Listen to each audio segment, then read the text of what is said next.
Hello.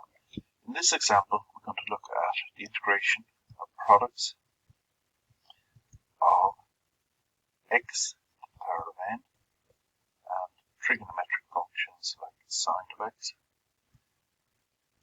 or cosine of x. So the first example we look at is the integral of x times the cosine of x dx. This is a product of the power of an x and a trigonometric function. We look at our rule, the integration by parts. U v, that is equal to u times v minus the integral of v du. Like so. So I'll use this color code throughout the solution. If we go through our rules here to decide which of these two terms in the product are we going to take as equal to u, we come to our rule up here. If one of the factors is a log function, that rule doesn't apply, so we move to the next one. If there's no log function but a power of x, this is taken as u. So this rule is the correct one, so u is equal to x. dv is the remaining terms cosine x dx. We can first of all process this by saying get the derivative of u, so du dx is 1. That implies that du is equal to dx. On this side we can integrate dv, integrate both sides of the equation, so the integral of cosine x dx. That gives us v is equal to the integral of sine x. So we have all the terms we need for the rule for integration by parts, which is up here. This is the rule for the integration by parts.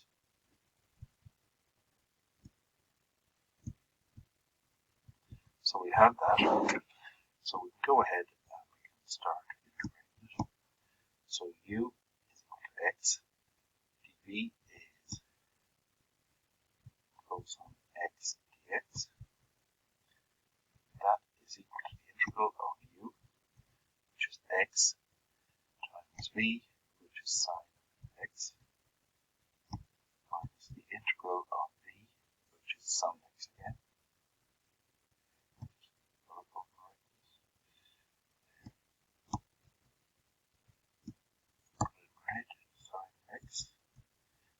Du then is dx.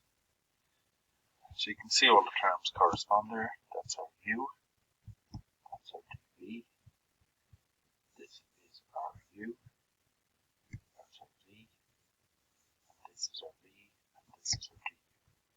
So we plugged in the terms into our format as such, and that gives us equal to x times sine of x minus the integral of sine x dx.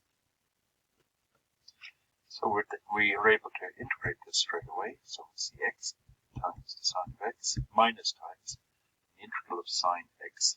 Sorry, this term here.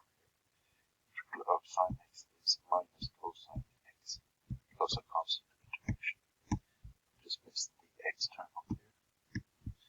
So it's the sine of x dx.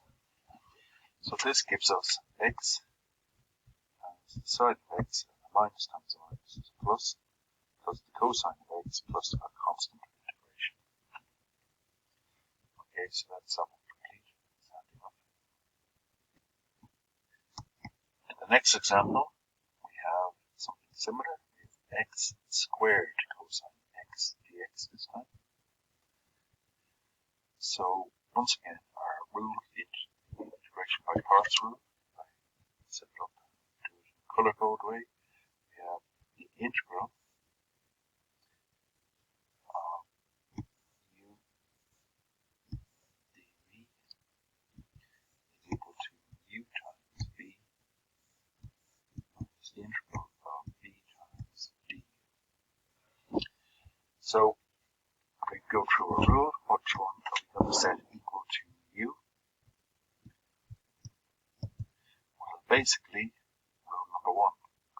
Is there a log function? No, there isn't. Move to rule number 2. If there's no log function but a power of x, this is taken as u. So u is equal to x squared. This side, dv, is the remaining term, so it's the cosine of x dx. And we follow our procedure, we integrate this side, so du dx is 2 times x. That implies that du is 2x dx. On this side, we apply the integral sign to both sides. So the integral of dv is equal to the integral of cosine x dx. Go ahead and integrate this, gives us v on the left hand side and sine of x on the right hand side. We now have the values we need to plug into the formula. So u this time is x squared, dv is cosine x dx, and then we plug that in, so that's equal to u. So it's x squared times v, that's sine of x, minus the integral of sine of x, times du, which is 2x dx. So if I tidy this up, we have x squared sine x, minus, and I can bring the 2 outside, and it's x times sine x dx. Now, because we have started off at x to the power of 2, what's going to happen here is we have to go around twice. So we're going to have to come and integrate this term again.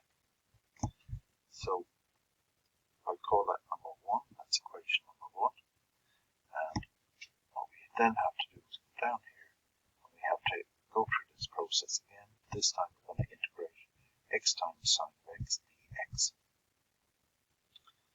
So following the rules, we have to decide which one we're going to equal to u. So following the rule we did before, we have x and sine x, so we let u equal to x. And on this side, we let dv equal to the rest of it. So dv is equal to sine of x dx. So then on the left hand side, if we differentiate this, du dx is 1, which implies that du is equal to dx. And on this side, we're going to apply the integral sign to both sides. So we get the integral of the sine of x, so the integral of dv gives v. The integral of sine of x is minus cosine of x. So I proceed to plug these values into the formula that we had before. So the integral of u, and I drop the color code here just to make it easy. So that's u, and dv is sine x dx. That is equal to x times v. So it's minus the cosine of x times minus the cosine of x, minus the integral of minus the cosine of x, and du this time has reduced down to dx. So if I take these values out, we have minus x cosine x. I bring the minus to the front here. We have minus and a minus here, so that gives me a plus. That's plus the integral of cosine x dx. And that is equal to minus x cosine x plus sine x. And this is equation 2. The next task is to substitute. We now have the integral. The result of this integration we now have as equation 2. So we're going to substitute that in. So substitute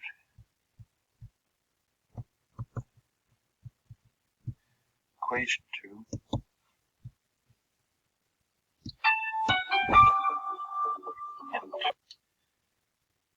so we substitute 2 into 1. That tells us that the integral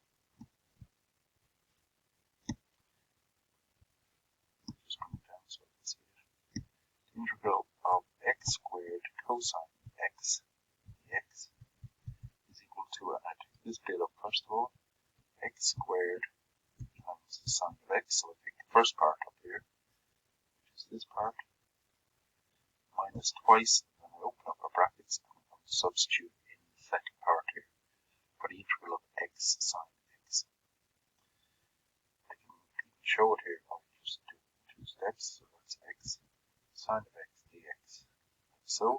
Then that gives me x squared sine x minus twice, and then I open up my brackets and I put in the result of this integration plus sine x, like so. Of course, we're going to have a constant integration here. That is equal to x squared sine x. We have minus times a minus here, so I get plus 2x cosine x. In this case, I have minus times minus, so I get plus 2x cosine x, and then when I multiply minus 2 by this, I get minus 2 sine x plus the constant integration. So you can see when you have a power of 2 here, that you have to go around the integration twice. You have to apply the rule, integration by parts rule twice. If that was x cubed, you'd have to apply it 3 times. The idea being that each time we get u here, and we differentiate it, we reduce it down until we get it finally down to du equal to dx. Yeah, thank you for listening.